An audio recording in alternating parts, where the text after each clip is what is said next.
साथियों नमस्कार। इस समय हम आपको लेकर चलते हैं गोरंडा के कुटेल गांव में, जहां पर कल आर्यन नाम का बच्चा था जो कि जिसकी उम्र 9 वर्ष बताई जा रही है और इसी गवर्नमेंट स्कूल में पढ़ता था और बच्चा खेलने के लिए यहां पे व्यायामशाला में आया था। ये तस्वीरों में आप देख सकते हैं, सामने तस्वीरों में यहां पे व्यायामशाला यह है। और आज मौके मुआयना करने के लिए एसडीएम गोरंडा और पंचायती राज के एक्शन, इरिगेशन डिपार्टमेंट के एक्शन और भी एक दो अधिकारी यहाँ पे मौका मुआयना करने के लिए आए हैं। लेकिन उन्होंने देखना सिर्फ ये है कि बच्चे जो जिसकी डेथ हुई है, यहाँ पे तार आप दिखा दें, 11,000 की वोल्टेज है, ये ऊपर से गुजर रही है और यहाँ पे टॉयलेट बाथरूम भी है और ठीक एक तार है यहाँ से। ये तो तार आपको बता दें कि ये बिल्कुल नीचे पड़ी हुई है।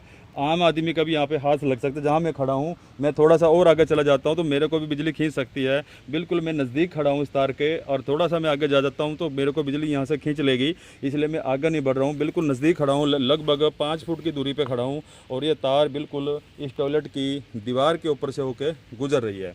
लेकिन जब ये व्यायामशाला यहाँ पे बनी थी, यहाँ पे जितने भी अधिकारी इसको बनाने के लिए आए थे या जिस डिपार्टमेंट ने ये बनाया था, जैसे पंचायती राज एक्शन, हो सकता है कि पंचायती राज ने इसको ये बनाया हो तो, लेकिन जो एसडीओ जेई यहाँ पे आए थे, सबसे पहले उसने ये देखना चाहिए था सुरक्षा के लिहाज से इन तारों को हटाया जाना था।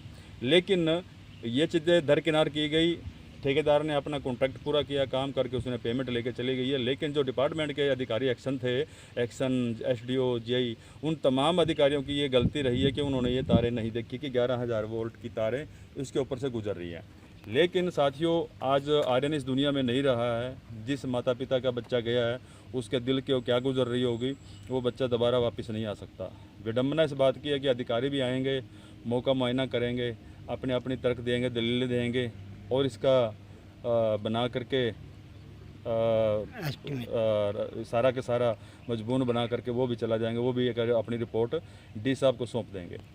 अब देखना ये है कि जब अधिकारी किसी भी सरकारी बिल्डिंग को तैयार करते हैं, किसी भी सरकारी जैसे व्यायामशाला है, यानी कि कोई स्टेडियम है, या कोई या कह सकते हैं कि कोई भी बिल्डिंग, कुछ भी कह सकते हैं जिसमें पब्लिक का इस्तेमाल होता है, वो तैयार करने से पहले, यानी कि स्कूल खास करके, विशेष करके क्योंकि स्कूलों के अंदर बच्चे आते हैं, हॉस्पिटल हो गया, स्कूल हो गया, इस तरह की तमाम बिल्डिंग है जहाँ पे आवागमन रहता है, उनको सारी चीज़ों को मद्देनज़र रखते हुए इन चीज़ों की एनओसी देनी चाहिए थी पहले कि यहाँ पे सुरक्षा के लिहाज से ये क्षेत्र और ज़मीन ये ठीक ठाक है, तब जाके उसका निर्माण कार्य होना था।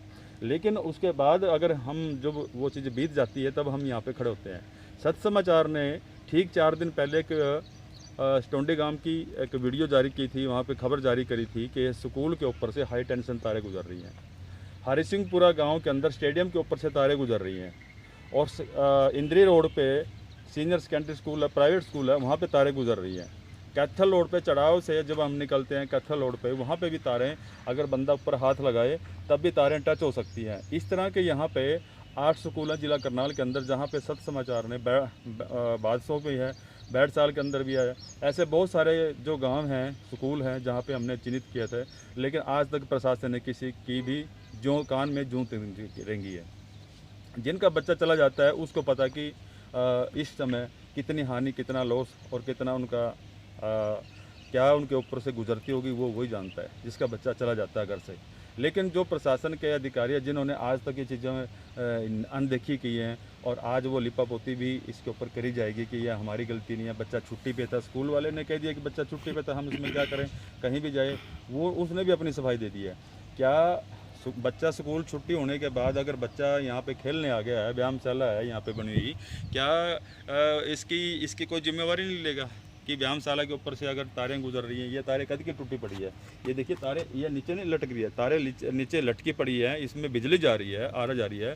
बिजली डिपार्टमेंट की तो गलती है ही, लेकिन अगर बिजली बोर्ड कल को ये कहते जी हमें तो देखा नहीं था, हमें पता नहीं था कि तार टूटी पड़ी है, तो सरपंच ने बताना था, गाँव वालों ने बताना था, किसी ने भी हमारे को शिकायत करते तो हम इसके तारें हटा देते थे, यहाँ तो इसको ठीक कर देते थे। लेकिन जब ये तारें यहाँ से क्रॉस होकर के इसकी टॉयलेट के ऊपर से गई है, तो उन प्रशासन के अधिकारियों ने भी देखना चाहिए था कि ये ऊपर से जा रही है, हम इसकी एनओसी नहीं दें, यहाँ तो ये ज़मीन छोड़नी थी, यहाँ से तारें हटानी थी। ये प्रशासन की गलती है सरासर, और मैं चाहूँगा कि जिन अधिकारियों ने लापरवाही की है, मैं सरकार से निवेदन करूंगा कि उनके ऊपर ज़रूर एक्शन होना चाहिए ताकि भविष्य में इस तरह के कोई किसी का लाल ना जाए, इस तरह से भविष्य में किसी बच्चे के या माँ बाप के साथ ऐसा खिलवाड़ ना हो। ये इस तरह के आज ये पहला हादसा नहीं है। इससे पहले डबवाली, सिरसा के डबवाली में भी हादसा हुआ था, जहाँ पर काफ़ी बच्चों की जानें गई थी इसी बिजली के करंट के कारण। महाराष्ट्र के अंदर भी ऐसे घटना हुई थी जहाँ पर काफ़ी बच्चों की काफ़ी बच्चे जो है ना हादसे का शिकार हुए थे। और ठीक आज एक बच्चा यहाँ करनाल के कुटेल गांव के अंदर भी इसी हादसे का शिकार हुआ है। एक लापरवाही हो सकती है, बहुत बड़ी लापरवाही है, जिसका जो है जिम्मेवार इन अधिकारियों को कहा जाएगा जिन्होंने इसको एनओसी दी है। तो ये तमाम चीज़ें देखते हुए मैं सभी दर्शकों से अपील करूंगा कि इस खबर को आप अधिक से अधिक शेयर करें, सभी ग्रुपों में शेयर करें, हर माँ बाप तक पहुँचाएं कि जिन स्कूलों के ऊपर से तारें गुजर रही हैं, तो पहली बात तो वहाँ पे स्कूल बच्चा भेजो ना, क्योंकि सबसे पहले अपनी मांग करें कि ये तारें हटाएं, क्योंकि ये हादसा आपने देख लिया है, ये हादसा कहीं पर भी हो सकता है। मेरे सभी से निवेदन है कि जिन जिन स्कूलों के ऊपर से ये तारें गई हैं, जैसे कि RSL स्कूल है, ये भी गरोंडा में है पास में, वहाँ पे भी तारें गुजर रही हैं। कभी कोई तार टूट गई, लमक गई, कुछ भी होगा तो कौन जिम्मेवार होगा?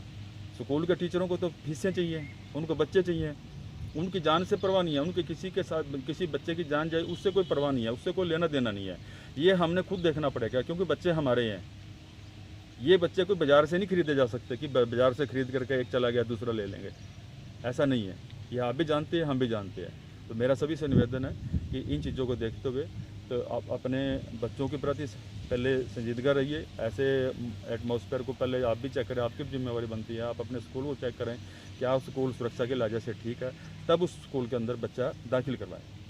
और ये मैं दोबारा फिर कहूँगा कि ये तार आप देख सकते हैं मात्र यहाँ पे 3-4 फुट की दूरी पे है, और इस तार को इतना खतरा है, हो सकता है कि अगर ये बच्चा गया है कि और भी हादसा ना हो, इसके ऊपर तुरंत कार्रवाई होनी चाहिए। ये तार यहाँ से हटनी चाहिए, और इसके ऊपर जिन जिन जिम्मेवार अधिकारियों की जिम्मेवारी बनती है, उनके ऊपर कोई न कोई एक्शन जरूर होना चाहिए, ताकि भविष्य में ऐसे किसी ज़िंदगी के साथ खिलवाड़ ना हो।